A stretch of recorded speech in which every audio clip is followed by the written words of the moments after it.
Good day po sa lahat. Isang mapagpalang unang araw ng Biyernes. Ang mga topic po natin ngayon regarding sa energy exchange at ano nga po ba ito? Ano ang kahalagahan nito? At siyempre may mga pasundot uli na mga topic. Ngayon po yung energy exchange, yan po mahalaga. Importante yan Halimbawa, nagpagawa ka ng ritual. Tapos halimbawa ang binigay mo lang yung hindi tama para doon, hindi po gumagana talaga. Marami pong mga nagpapagawa. Halimbawa, gusto mo ng gayuma. Maraming may gusto niyan, gayuma. Pero ang budget mo 500. Siyempre, kung ano lang yung presyo nung enerhiya nung nagritual, yun lang din mabibigay sa'yo. Tsaka sa gayuma po pala, kailangan po dyan merong part din na may gagawin ka. Hindi pwedeng wala kang gagawin. Una sa lahat, ang nagpapagana ng gayuma, yung pagnanais mo o yung pagnanasa mo. Pangalawa, yung kagustuhan mo din na maanoan yung tao. Halimbawa, makamtan mo, makamit mo yon. Yung effort nun, yun importante doon. Hindi po pwedeng iaasa natin lahat sa nagre-ritual. Pangatlo po doon, halimbawa artista gusto mo, kailangan dyan may connection ka, nahawakan mo man lang ba siya, o kailangan po ganun, o di kaya meron ka bang personal na gamit ng tao, especially buhok, pwede rin po yun. Hindi po pwede yung may alam ka lang na orasyon, kung dadasalan mo na yung tao, hindi pwede yun. Tsaka may mga naturalesa yan, yung mga natural protection, mga natural spiritual defense, may mga ganyan po talaga. Same lang din po yan pati sa mga ritual ng paghingi ng hustisya, pagbibigay ng parusa o karma sa tao na gumawa sa'yo ng masama, ganun ho yun. Tsaka sa energy exchange, hindi po pwedeng halimbawa, ikaw ba magtatrabaho ka ba ng aakyat ka ng building, halimbawa aakyat ka building, maglilinis ka ng salamin sa tuktok, bayaran ka 100, papayag ka ba ng ganun? Syempre ganun din yun pagka tinrabaho.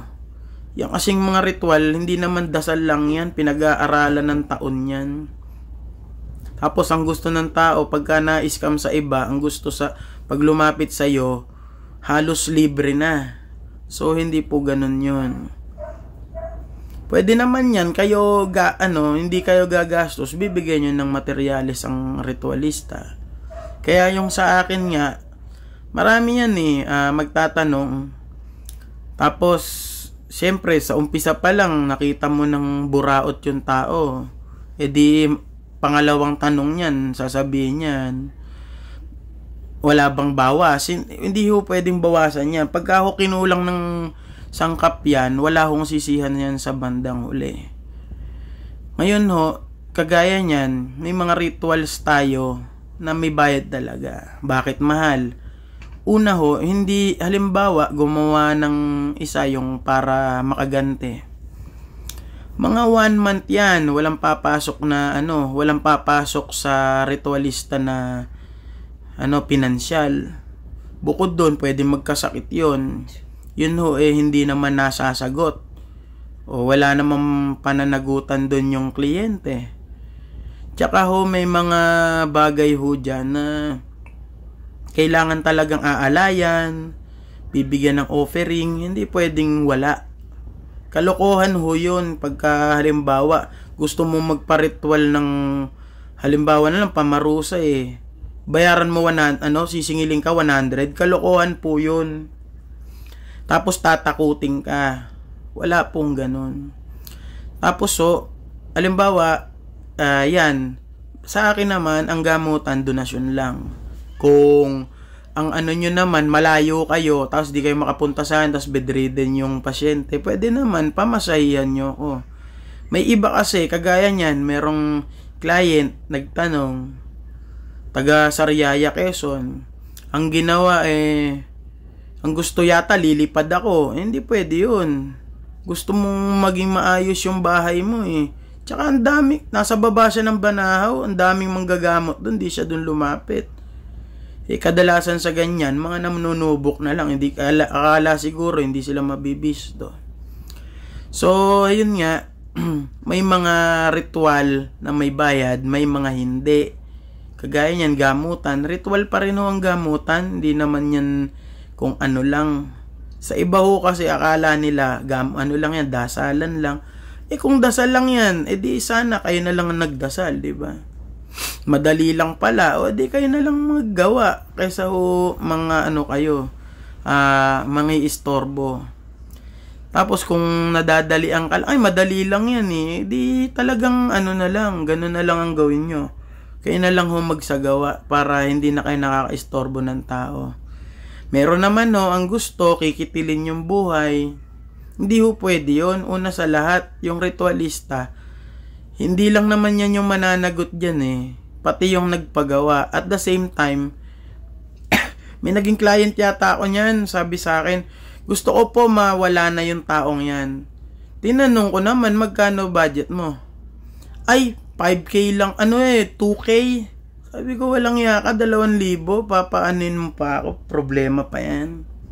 Wala hong ganun, puro kayo kalokohan. Mag-hire po kayo, wag yung mga ritualista. Ngayon po, sa ano naman, kung halimbawa may mga magpapa-egg cleansing, mga limpya, mag-PM po kayo sa akin, sa Apo Adlaw. Makikita nyo naman yung mukha ko doon. Tsaka po, kahit magbigay na lang po kayo ng donation, kasi po hindi naman po basta binabasa lang yan. Kasi dinadasalan pa yan Kung ayaw po, sundin nyo yung yung mga diagram na pinopost ko. Kasi po mahirap po yan, ituturo, tapos itatanong nyo pa rin, papareading nyo pa rin. Kaya nga po itinuturo na sa inyo, para nang sa ganon, matuto kayo. Ngayon, pag hindi kayo tinuruan, magagalit kayo. Pagka naman tinuruan kayo, mag-iinarte naman po. Pangit na po yun. Hindi na po natin alam kung saan kayo lulugar. Kaya po mas maganda, matutunan nyo rin pong magbigay ng gratitude sa tao. Kasi po, kadalasan yung mga minamalas dyan, siguro maramot kayo, kaya ganun. Panglalamang ang ginagawa nyo. Kaya yung mga dasal tsaka orasyon o ritual, di gumagana. May mga tao po talagang ganyan hindi natin maiiwasan. Pero noong unang panahon wala naman libreng gamutan talaga. Kahit papano may nagbibigay ng mga mga hayop na alagain, di kaya mga pananim, mga ganun. Minsan pa nga asin pa, ang asin katumbas ng ginto yan. So ibig sabihin mahal. Hindi kung may sasagot man ng sa Biblia libre. Kung susaya sa atin yung yung ancient history. Wala kang makikita doon na nagbayad ng sasabihin libre lang. Ang mga ritual noon, may bayad talaga yan. Tsaka ngayon lang naman ang liit ng tingin sa manggagamot, bibigyan 5 piso pero nakalakad kasi nalumpo. Kalokohan na lang po yun Tapos may mga magkikwento pa na daw sila, lumapit na daw sila kay ganito, nagbayad sila 10K, hindi sila nakalakad. Tapos nung pumunta sa akin dati sa Pande, nakalakad na. Nagbigay 100. O diba? Ganyan ng tao. Kaya po, pagka po gusto ninyong, halimbawa, ang dami nyong gusto, magbigay kayo. Hindi pwedeng libre lahat. Tapos makikita ang lupit-lupit nyo sa buhay. Ganun lang po. Ngayon po dun sa mga magpaparitual, PM lang po kayo sa akin. Yung mga magpapagamot, pwede naman punta kayo dito. Yan, donasyon lang.